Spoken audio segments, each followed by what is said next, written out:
Right.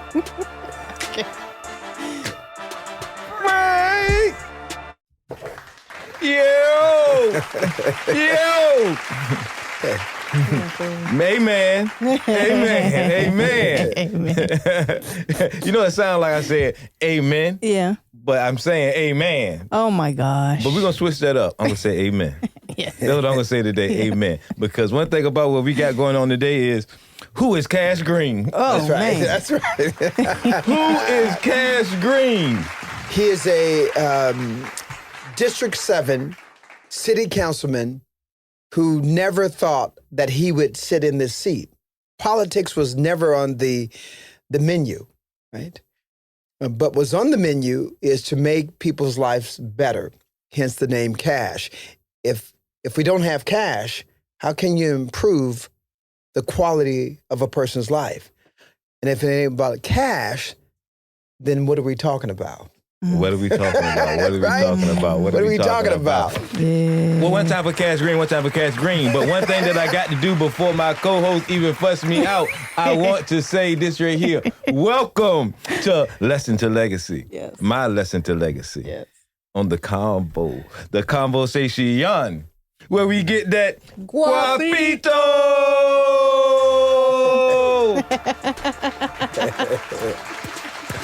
Yeah, man. Man, listen, man. I want to thank you. It's the other button.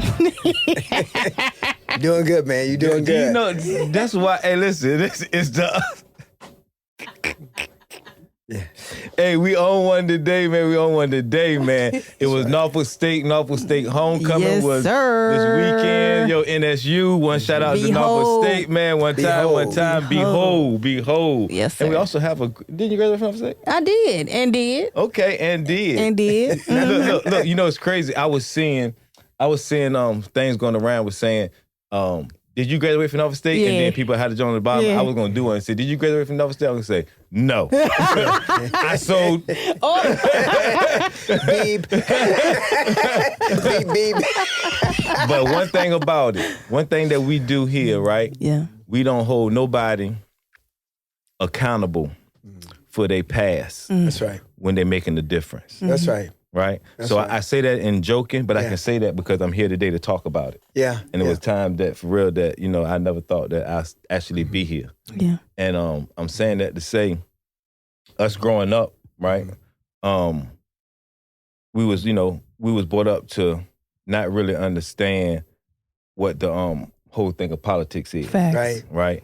And Right. we don't know who really runs the city on making stuff run smoothly, and as far as the hard work that it takes to even do things for certain people in the community, right?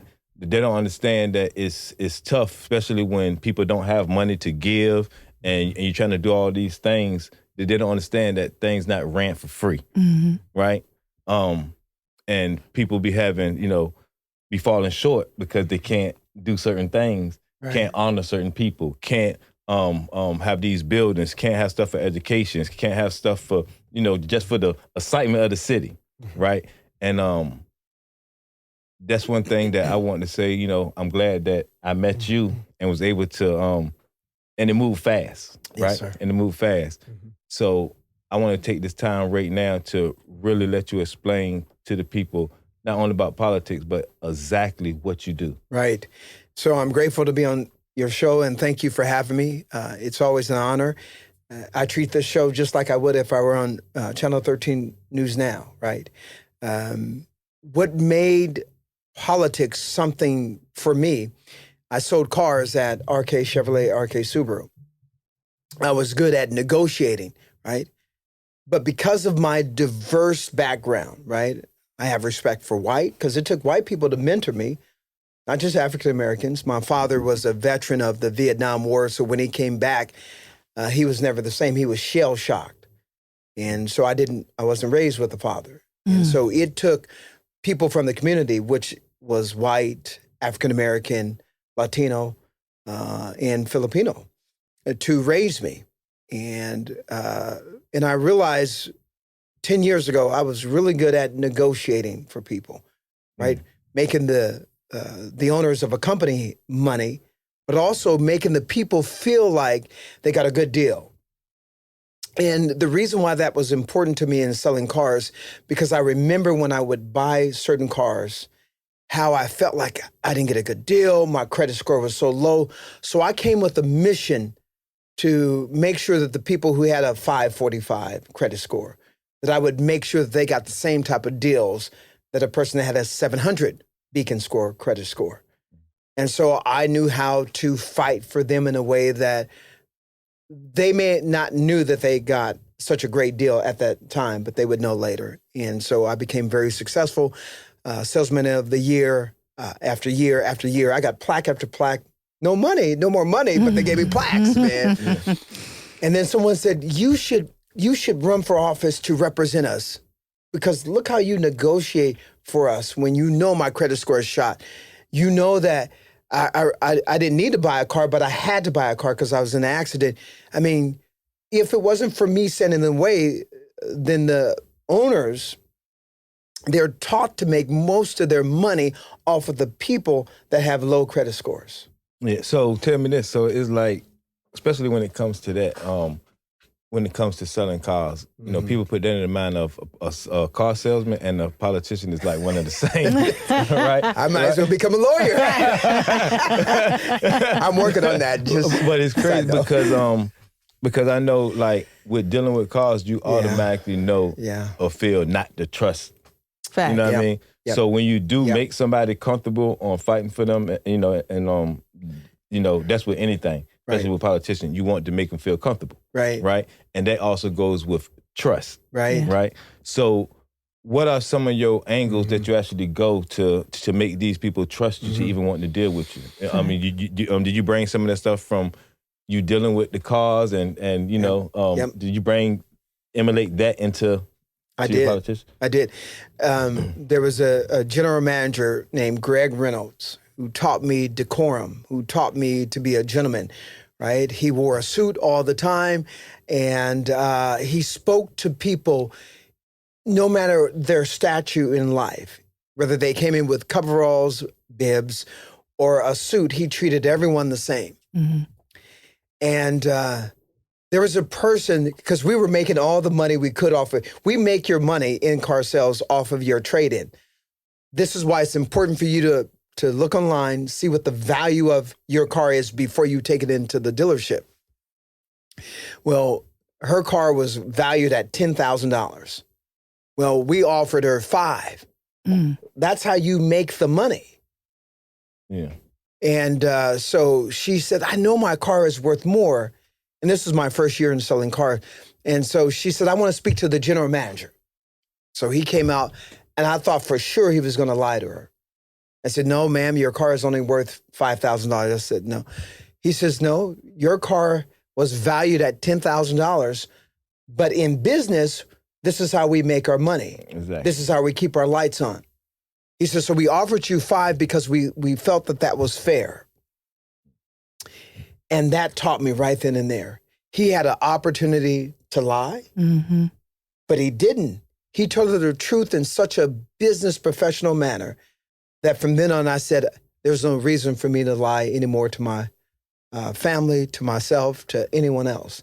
Yeah. And so I brought that into politics. I don't lie to anyone. I may not tell you all the information, but I'm not going to lie to you. Yeah. Hey, that person can't say you lied if you didn't. That's right. So the thing is, when you do that, right? Yeah. So it's like you giving them a choice. Yeah. You know what I mean? Because sometimes, you know, we're coming with tricking somebody, you don't give them a choice. There it is. And you lead them astray of making it sound sweet. You know what I mean? But when they come like that and give them a choice, so that is that trust factor that says, oh, wow, he, you know, like you say, he didn't lie. That's right. But let me ask you this. So, what made you want to even go into, like, at the car segment? Or was it a thing that you said, okay, you know what, I'm going to do my car thing, but my end goal is that? Or that is something that just... I looked at who was representing me on city council. And here I was, a homeowner. I had bought my house, right? I bought 2 brand new cars. And yet everyone kept saying, it's your city council member that has the most influence of your real estate taxes, your real estate rate, the meal taxes, your food taxes, your infrastructure on new streets being built, on how your economy is built or your community is built. Your city council member has the most influence. Well, that person never knocked on my door, and my wife and I had been on that house for 5 years. So I thought, how could they be championing our beliefs when I don't even know them and they don't know me? Mm. So that was the first thing that came into my mind, is that I would be a council member that would be with the people, boots on the ground. Because obviously the council member that was in office was in with the upper echelon, not with people like me, the working class. And so I felt like that was going to be my advantage, that I would run to represent the forgotten majority. So is it broken down into like sections? Like, it is. In Virginia Beach, we have 10 districts and 1 mayor. Mm. And so my section is Regent University, Tallwood High, Salem High, right before crossing over into Chesapeake. I've got 46,000 residents. Each district is broken up into about 46,000-ish people. Mm. And from there, we manage and govern a $2.6 billion budget. Mm. Mm. Now, that was something. They said, listen, you're going to be in charge of money. Oh, and so most of the people are accountants, lawyers, good with numbers. I'm good with reading people. Mm. Yeah, that's and I'm grateful that I've learned to memorize things. I have a photographic memory. Mm. I can take a picture of numbers, and that's what made me very effective in car sales. I hope I don't lie to you. So no, right. But so it wasn't that I was good at math, and that's what I was afraid of. Yeah. But I had to use every strength that was my own to be able to say I could manage a $2.6 billion budget. Yeah. I was going to watch the people's movements who were talking about the numbers. They say numbers don't lie, but you can smudge the numbers. Mm-hmm. And I can tell if you're doing that by the movement and watching the windows of their eyes. Mm-hmm. You can make it smudge. That's right. Mm-hmm. That's right. So that gave me the winning edge, that I knew it wasn't just about numbers. It was about being genuine with the people. Yeah. So what is your what is your main I don't want to say end goal, but like out of everything that you're doing and your whole makeup, right? Mm-hmm. What is it that you really keying in on? Yeah. Is it like the community in a whole, far as with the violence that's going on? Mm-hmm. Is it what is it exactly that's makes you thrive, or you saying, man, this right here where I know I need to work on this right here? Yeah. Mm-hmm. So I looked at my life, right?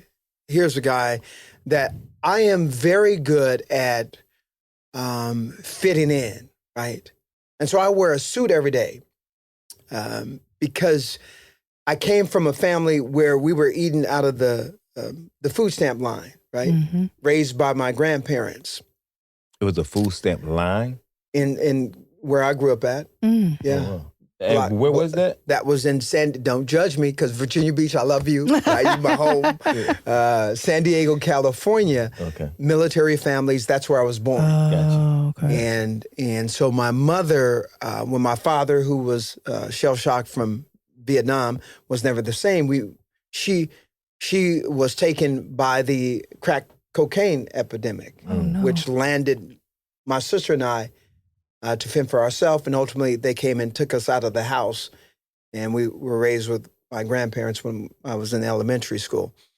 And because of that, we received food stamps. Mm-hmm. And I remember there was a church that would serve blocks of cheese and the basic peanut butter, right? And I remember that cheese. and right, you see what I mean, right? So Something special. right. So that's how I grew up. I grew up rough, and I felt like I had to be genuine to myself. So I knew how to fit in to make people think, oh, this guy looks like he graduated from Harvard. Yeah. No, definitely. Right? And I would, for hours and hours, I would listen to white ministers preaching so I can pick up their enunciation of how to speak and how to enunciate. So you taught yourself that. I'm a self-starter. I taught myself how to speak where I can be in any class, in any room. You when you talk to me, you don't know if I'm white or black. Even with looking at you right now. What you talking about, brother?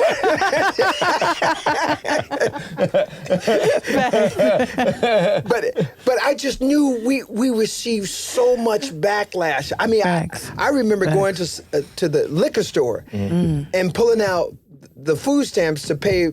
That's when it was paper. Oh, wow. Food stamps. Wow. Because it's one of them things when they say don't judge a book by their cover or don't judge a man by his suit, right? Because, I'm a different person on, like, especially now. If I would have saw you back in the day, I'd be like, look at dude. You know what I'm saying? But now it's more so me, I'm like the mystique. You know what I mean? And it's like, yo, I want to know who, you know what I mean? Who that this guy is. right. You know what I mean? Because he demands attention. You know what I'm saying? Yeah.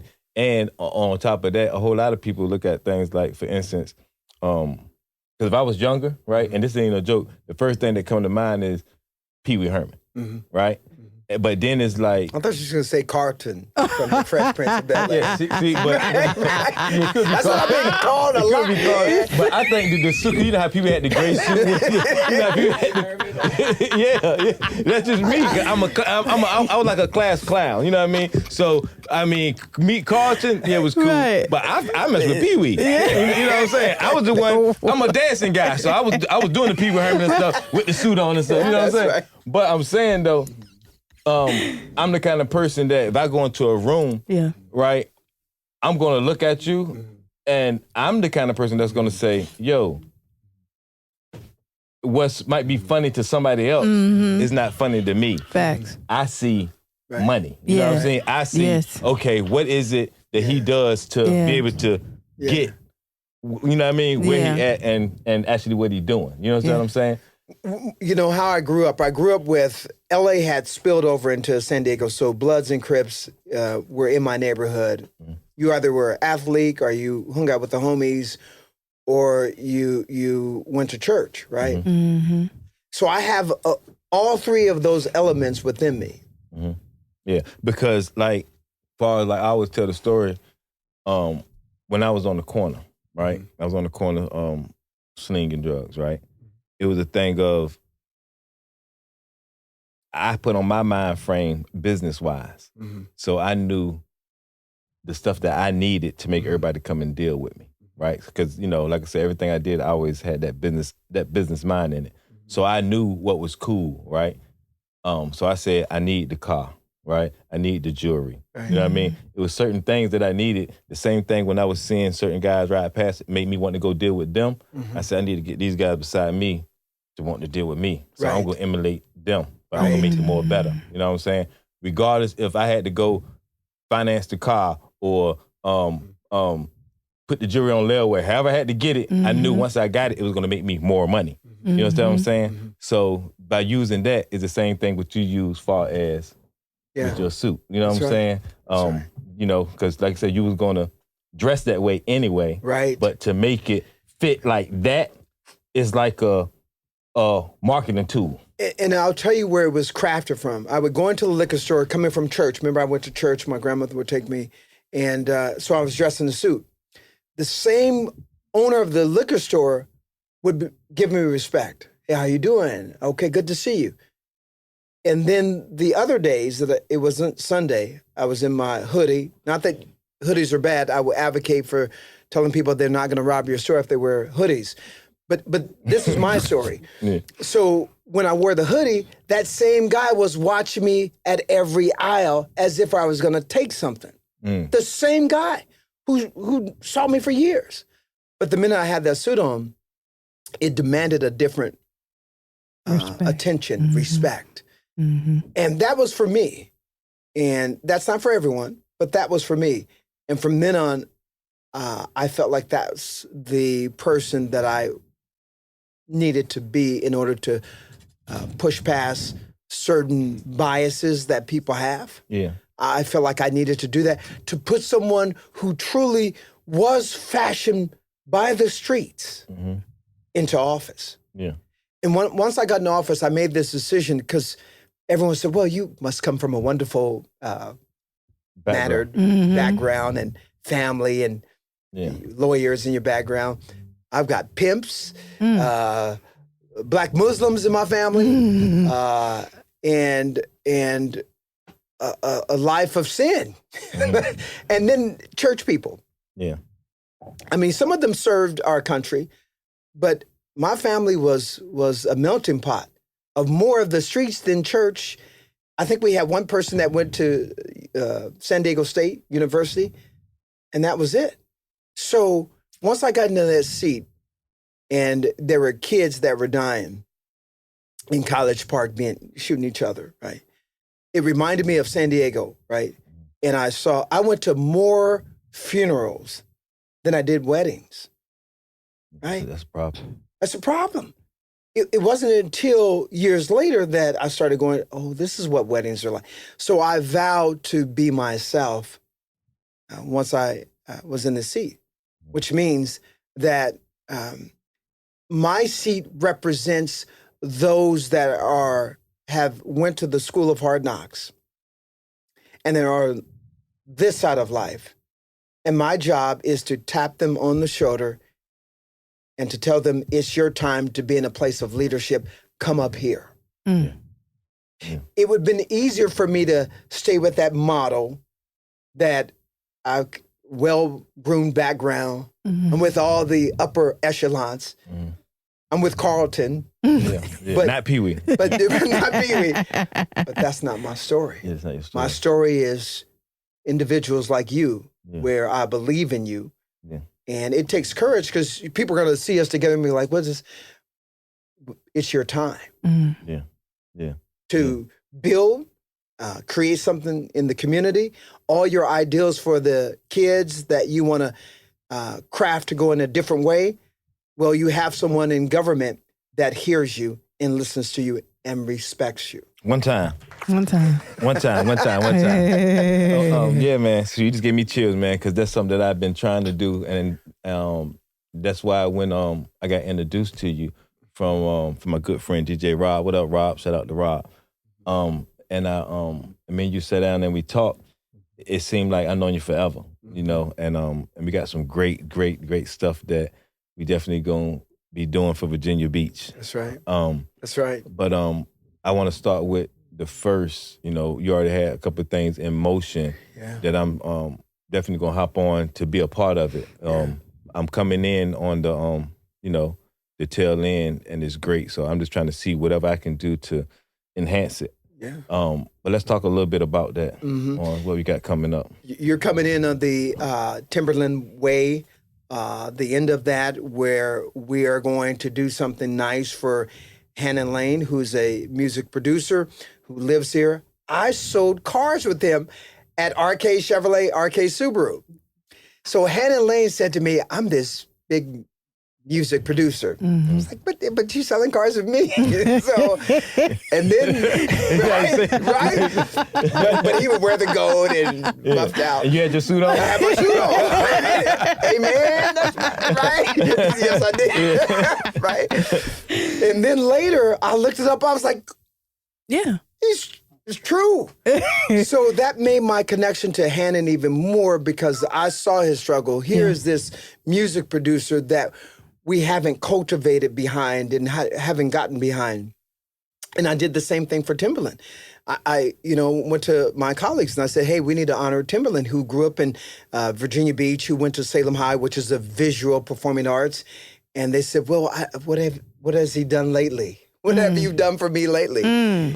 But I felt like he needed some recognition. Yeah. He needed some Timberland needed young kids to know that you can achieve dream and become anything that you set your mind to. Here's an example. And I felt like that street naming that I went to my colleagues to make sure to happen was more about our future. Do you know what we don't get enough of? And I'm sorry to say this, but I just have to say it. When it comes to certain athletes, entertainment, and stuff like that, I don't think they really don't preach hard the message. You know what I'm saying? I just me personally, and I'm not saying Timberland. I'm just speaking in general. I feel like people come and like build things and have concerts. To have all these things to benefit them and for their pocket, right? There you go. And I'm not saying that they're not. I just don't know of it. Like, when is it gonna really start saying, okay, telling the kids, hey, XYZ, instead of saying, hey, come spend this money. You understand what I'm saying? Right. And I feel like that's what the goal be for you going to set that. But once it get going, I think it get lost in translation on really what the message is. I mean, am I? No, you are correct. You are correct. We need to build a engine where the 757 is the music hub. And we've got a place that is the academy, if you will, where people know they're going to have high quality music and production and all of the engineering tools that it takes to produce quality music. And you're introduced to real live legends, music producers that are right here in the 757. And we need to keep that legacy alive for the kids. And hold on, and I'm glad you said that. Going back to what I just said, right? Everybody concentrate on other things, I feel like. But that's why over the course of the things that I've been doing on my channel, I've been talking a lot about Teddy Riley, right?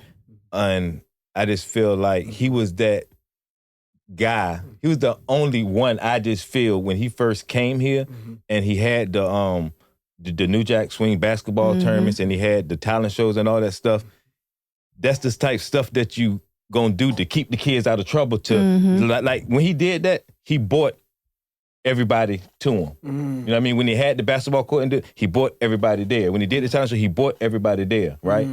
He pretty much, everybody stopped putting down the guns. They did everything, and everybody wanted to be a part of that. Right. It was excitement in the city. Right. We don't got that now. Right. So I'm going back to say again what I said. It's all about making everybody else's pockets fat. It's not really about, I feel it don't really get in detail of actually with the kids and the whole nine, like that's what Ted did. You understand what I'm saying? Yep. So that's what I'm saying. And I'm saying what nobody's doing, but that's one part that I feel like I want to do. I want to bring the excitement on to, like, of course everybody want money. Of course, Right. I want to get paid. Of course. Sweat equity. I believe in sweat equity. Don't get that twisted. Sweat equity is everything. Nobody want to be doing nothing for nothing. But what I'm saying is you can make it exciting and at least at least make it feel like people are paying their money and they're really getting something hands on and being being a part of it. So that's more of what I want to cater to of far as me. You know what I'm saying? Yeah. I'm very excited for that because what we plan on doing is we're rolling out several initiatives to get the engine started and so we can keep it going. We're going to honor Pernell Whitaker, right? Sweet Pea, who did a lot of his boxing here in Virginia Beach. I am going to work with my colleagues on city council, and they've been doing it in Norfolk, but we're going to do it here in Virginia Beach, but not exclusively for Virginia Beach, for the 757. We just want people to know we care too.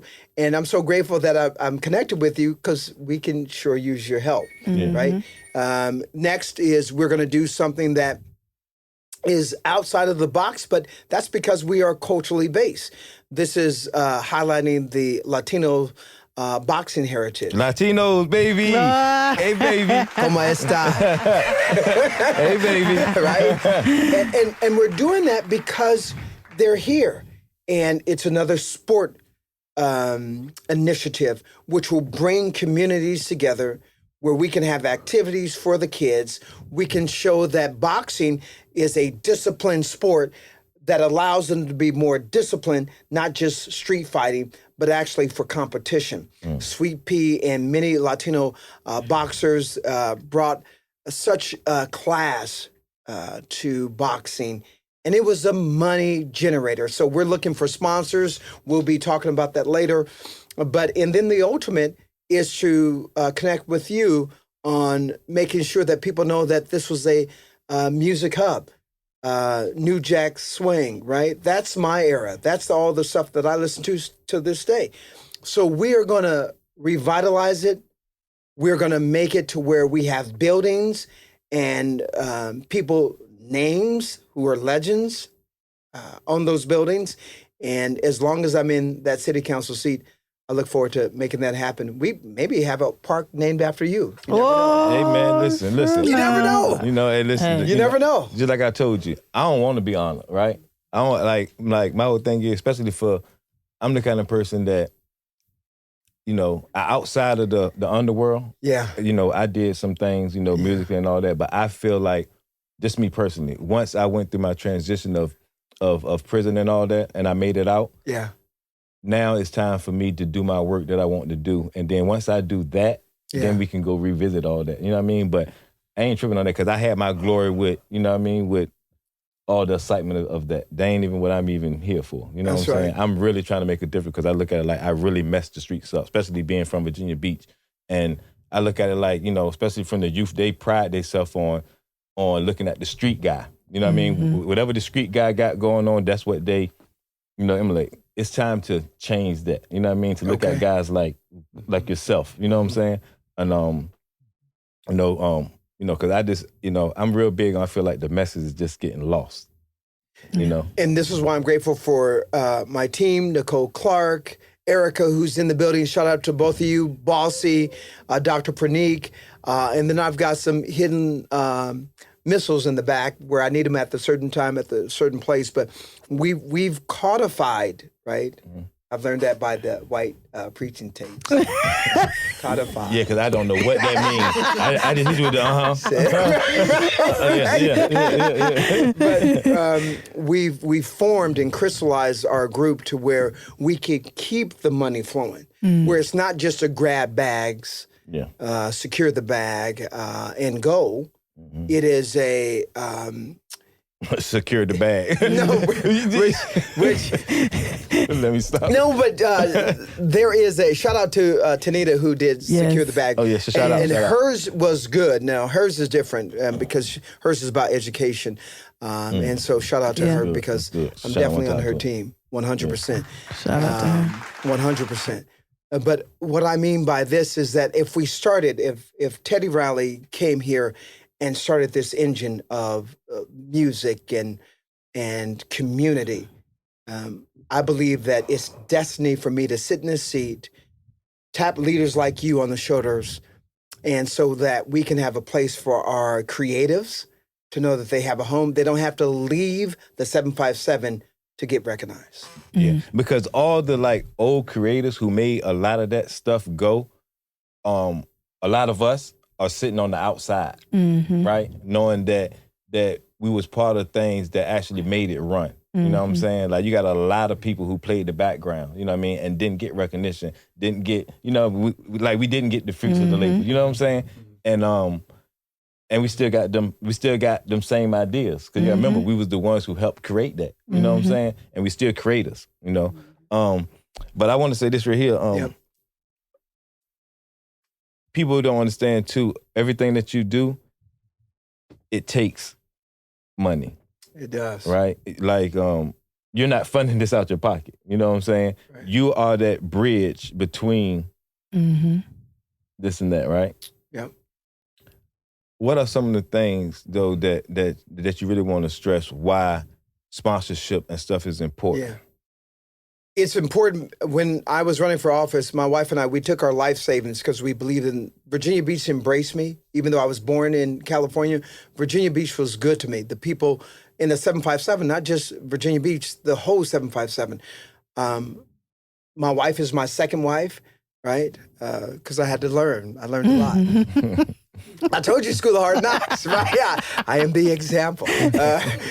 Anyway, but we took it cost $40,000 to run for office. That was our savings. That was everything, right?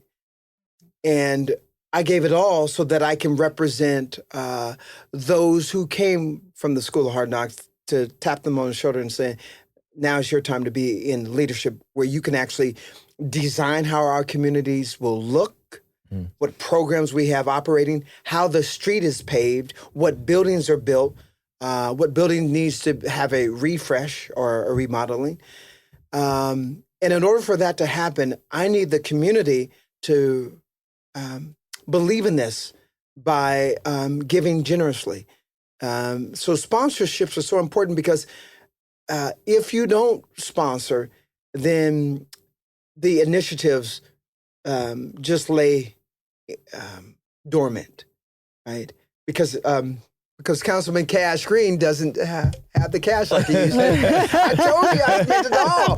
So let's keep it going, right? Yeah. And so my team has sponsorship where you can write checks to certain charitable organization within a Cash Green organization, which comes back to fuel the initiatives that we're doing for Sweet Pea Whitaker, or what we're doing for honoring Latino boxing heritage, or initiatives that we're doing for the creatives.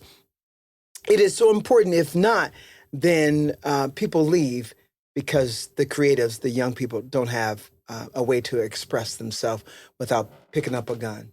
Yeah, because y'all raised a lot of money for the Timberland Way. We did. And we did. And and you didn't make not one. You didn't make not like you didn't make anything off of that. You know what I'm saying? And it was sweat equity and all that. You know it's what true. I'm saying? But I know for you always got that mind frame from us just talking off camera that you don't pretty much do it for that. You know what I'm saying? And you keep on striving. You know that's why you've been honored. You've been blessed. Right. You've been blessed to keep it going. Right. You know, and go and get these, building these relationships and having these sponsors and stuff to make things happen. It's right? true. But like at the same time, like you said, you just using your resources, right? Yeah. So that's why we need y'all. That's why we need Virginia. We need 757. Right. We need Virginia Beach, right? To come help us out so we can bring all this stuff to you, so we can help y'all kids out and stuff. Because if not, nobody's gonna do anything. I mean, y'all not gonna see it. What can we do if we don't got the sponsorship to even lay out? That's right. So that's what I want to ask. Where can somebody reach out, find you? You know what I mean? So to even start, help with some of the stuff that we actually can really do. Nicole, come on here and give them an overview of the organization that they can give to. And I'll tell them this, that it is so important for them to give, right? Because this is not a political action. This is truly about making sure that we have programs in place. Like I've helped Joe Smith, NBA legend. Joe, what's up, baby? You know what I mean? I'm telling the community and my colleagues on council that we have a legend in our background. They said, well, he's over in Norfolk. I said, he's a legend in United States and for that matter in the world. And so he's a legend to Virginia Beach. Definitely. And from that, we were able to redirect some money so that we can help his basketball academy, which is up and running.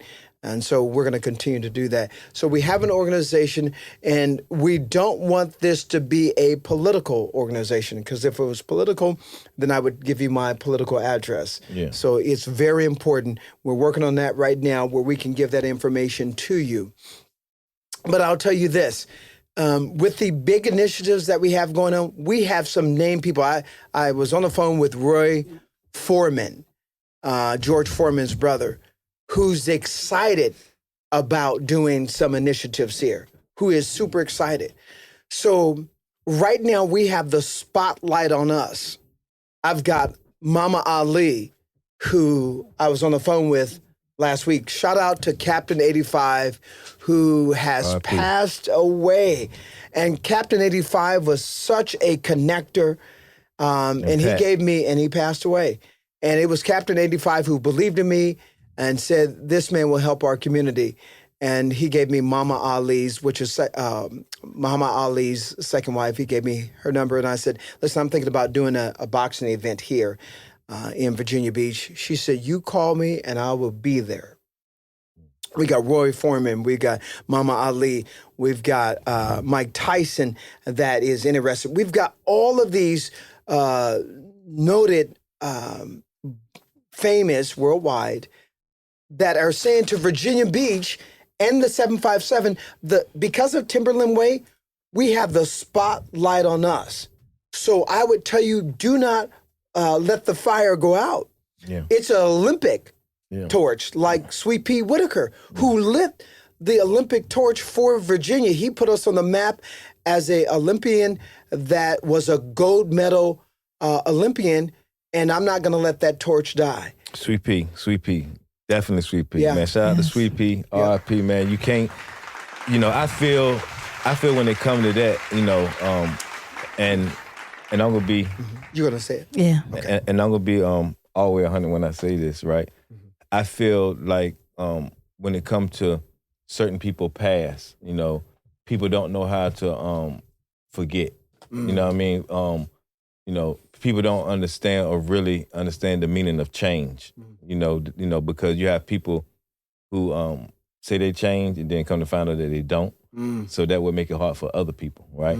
But you can't never erase, like you say, black and white. You just can't do it. You know what I mean? And everybody, especially from Virginia, when Sweet Pea was in that ring, you can't tell me Virginia won't standing up. Everybody was a Sweet Pea fan, Right. like regardless of anything first, So I definitely want to be a part of that. That's definitely right. want to be a part of that. And when it comes to the sponsorships and stuff, we're going to do some things, I'm willing to go to these different businesses and put it on my platform and do whatever we got to do to make this thing happen, whatever it is. So, whatever I say, you always got a seat here to come in here, speak, talk, appreciate you. like I'm saying, we got a lot of things coming up, that we don't want to talk about yet because I don't like to spoil things. But with these 3 things that's in the air, man, we're going to make it happen. Yes, sir. We're going to make it happen. What is that? It's So In Lives Foundation. You can text or call 804-223-4665. Once again, it's So In Lives Foundation. You can text or call 804-223-4665. That's right. So I hope y'all got that, but I'm gonna make sure that I put it on the stream too. Yes. That's I'm right. trying to do that. But like I said, man, I want to congratulate you, man, and Thank you. I believe that this is going to be a prophecy. Right? Yeah. That's it, right? I got what you were saying. Pee Wee Herman, you called me Pee Wee Herman. I got what you were saying. hey, but listen. But like I say, before we get out of here, homecoming, right? So Yeah, wasn't that dope? Man, it was dope, man. Yeah. Like my first Norfolk State game. Yeah. Because I was always on the outside. You know what I mean? With people driving, I ain't walk none of that stuff, right? Yeah. So I had a chance to walk with you down. I was excited because a policeman, right? He was over in the cut, and me and him were walking, and he says, "Hey, what's up, old?" He said, "What's up, old fella?" I'm thinking he talking to Mr. Cash, right? So then Cash looked at him, and then I look over, and he says, "Hey, I love what you're doing." I'm like, "You talking to me?" I was like, "Yeah." He was like, man, I'm tuning into your podcast. Keep on doing what you're doing." So I walk over to him, and I shake his hand. I'm like, "Man, thanks for tuning in. It's the police." That's right. When we walk away, I said, "Yo, you see the police say?" I'm like, "What?" You know what I mean? But but I had fun. I had fun because it was like, it was more people knew me from what I was doing now. That's right. Than my past. You It's know, true. Like another guy ran up to me. He said, "Man, you a borderline celebrity." I'm like, "Well, damn, kill me then." Borderline. Like, all right, cool. I'll take that. You know what I'm saying? But we had fun, and that was my first time going, and went to the Skybox. You know, To the skybox where the president you know, is at. You know, I felt like I went into a whole nother door. You know, Yeah. They had hors d'oeuvres. Or you said it right. Like that. But I had fun. Yes. But the whole highlight of the whole thing, I took this picture, right? Oh. So I went and bought this hood, right? I went and bought this hoodie, Didn't know what it said. Didn't know what it said. Didn't have anything at all. I mean, I didn't even read it. I just loved the color. I said Norfolk State green. Right. So, you introduced me to the gentleman. The president? Yes, the president. Yep. When you introduced me to him and we taking this picture for the photo op, I put the picture out. NAACP President Eric Majette. Oh, man, that's one time for that. That's a sound effect. Dr. Eric Majette. I want to say, I hope I didn't embarrass you because I didn't know what my sweatshirt said. So I put this picture up, and as soon as it came out, I had my partner who was with me when I bought it, and I said, yo, how this look? And he's like, man, cool. He hit me and said, hey, remember I said the outfit was cool? I said, yeah. He said, you know what it say, sex addict? I said, sex addict? He said, yeah, and you sitting in between two men. I was like, And I said, not only that, it's who I'm sitting in between. I'm like, oh my God. So then my other cousin called me. He said, bro, when Cash Green invites you somewhere, you wear a suit. But it was like so hilarious. I wasn't gonna raise the picture, but I said, man, it's all funny game, man. Because it's the brand, But I want to tell you something that is truly amazing. Dr. Majette of the NAACP did notice your wording, nor did I. Yeah. It wasn't until someone called me when I got home late at night. So what does that tell you? Everything was here. Yeah. Because if you missed it, like, what I mean, y'all way more important than this. Thank you. You know what I'm saying? And I want to congratulate you, man. And we're going to do much, much business, man. Yeah. Virginia Beach, baby. Virginia Beach. Cash. 2 up, 2 Jackson, down. Green, baby. That's what I'm talking about. Yeah.